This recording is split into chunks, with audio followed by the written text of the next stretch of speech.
মা বাচ্চারা মরে যাচ্ছে মা। এখান থেকে প্রায় সময় অনেক বিমান আসে যায়, অনেক প্রশিক্ষণ বিমান অনেক আসে যায়, কানে অনেক শব্দ হয়। তো কালকে যখন এখানে জিনিসটা আসছিল, এত জোরে সাউন্ড আপনারা জাস্ট কল্পনা করতে পারবেন না, মানুষের কানের পর্দা ফেটে যাচ্ছিল। জিনিসটা আমি জাস্ট 5 সেকেন্ডের মধ্যে দেখি এখানে এসে পড়ছে। আমি জাস্ট বুঝতেছিলাম না যে আমার কলেজটা হচ্ছে কি। হঠাৎ করে দেখি বাচ্চাদের কলেজটা ফেটে, আগুন ফেটে এই উপরে উঠে আসছে। আমি বলতেছি এখানে তো অনেক বাচ্চারা আছে। আমি দৌড় দিয়ে এখানে আসতেছিলাম আর আমার মাকে বলতেছিলাম, মা বাচ্চারা মরে যাচ্ছে মা। আমি এখানে এসে দেখি কিছু কিছু বাচ্চার পাটা ছড়ায় আছে, কিছু কিছু বাচ্চা মরা দেহ ছড়ায় আছে অর্ধেক। আপনারা কি তাদের বাঁচায় আনতে পারবেন? তারা কি আর জীবনে তাদের মা বাবার কোলে আসতে পারবে? আপনারা বলেন।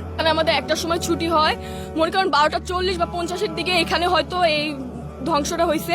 তো আমি যখন সামনের দিকে আসি, অনেক বাচ্চাদের মরদেহ আমি সবসময় ফোনে দেখছি, খবরে দেখছি। আমি কখনো কল্পনা করি না যে চোখের সামনে আমাকে এগুলো দেখতে হবে। দেখতেছিলাম বাচ্চারা নিজের শরীর চামড়া পুড়ে যাচ্ছে, সেই অবস্থায় হাঁটতেছে, জানের ভিক্ষা করতেছে, আমাকে কেউ বাঁচাও বাঁচাও।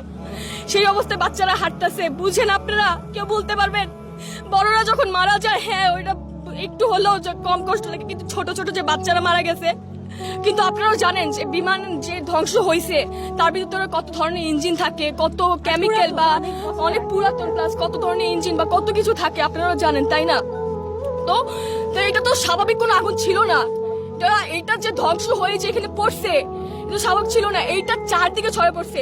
সেই মুহূর্তে স্টুডেন্টদের ছুটি ছিল, তারা বাসা যাচ্ছিল। এই যে আমাদের যে রাস্তাটা দেখতে পাচ্ছেন, এখানে স্টুডেন্টরা তারা প্রায় হেঁটে হেঁটে যাচ্ছে। কে বা বুঝতে পারছিল জিনিসটা কি আস্তে আস্তে হয়েছিল? সাথে সাথে 2 মিনিট আগেও যেখানে বাচ্চারা ভাবছিল যে আমি বাসায় যাবো, আম্মুর সাথে দেখা করবো বা আব্বুর সাথে দেখা করবো, বাসায় যাবো, আমার পড়া আছে বা এরকম কিছু, সেই মুহূর্তে 2টা সেকেন্ডও লাগে নাই বাচ্চাদের জানগুলো যেতে। আপনারা কি বলতে পারবেন এই ধরনের এরিয়াতে কেন এগুলো প্রশিক্ষণ দেওয়া হয়? কোন দেশে বসবাস করছি আমি? কালকে কার ব্লেম দিব আমি বুঝতে পারতেছিলাম না। যে ছড়াচ্ছেন এটা 2013 সালের বিমান, আসলে সেটা না, সেটা হচ্ছে 1966 সালের বিমান। এত ফেকনেস কেন ছড়াচ্ছেন যে 19 থেকে 20 জন বাচ্চা মারা গিয়েছে, যেখানে হচ্ছে 200 জনের মতো বাচ্চা নিহত হয়েছে, আহত আরো অনেকে হয়েছে, এখনো নিখোঁজ অনেকে, অনেক মায়ের বুক খালি হয়েছে নিচতলায়। সেটা উত্তর কি আপনি দিতে পারবেন? যে বলছেন যে আমরা স্বাধীন বাংলাদেশ করেছি, সেই 2024 সালে 5ই আগস্ট আমরা স্বাধীন হয়েছি, আমরা কি এটার জন্য আন্দোলন করেছিলাম যে যেখানে বাচ্চাদের সেফটি? সরকার চেঞ্জ হয়েছিল, এগুলোর জন্য আমরা বলতে পারবেন সরকার কেন চেঞ্জ হয়েছে? তারা এত আধুনিক বাংলাদেশ তৈরি করতেছে। দাবি এই যে এই এত পুরানা বিমান দিয়া কেন এই ট্রেনিং গুলি করা, আর এই ট্রেনিং গুলি কেন এইসব জায়গা আনে? বাইরে এরিয়া আছে, দিনাজপুর আছে, পঞ্চগড় আছে, চিটাগাং আছে, এইসব জায়গা করাইতে পারে। এইসব জায়গা বাচ্চাদের উপরে কেন করলো এই জিনিসগুলি? মর্মান্তিক ঘটনা।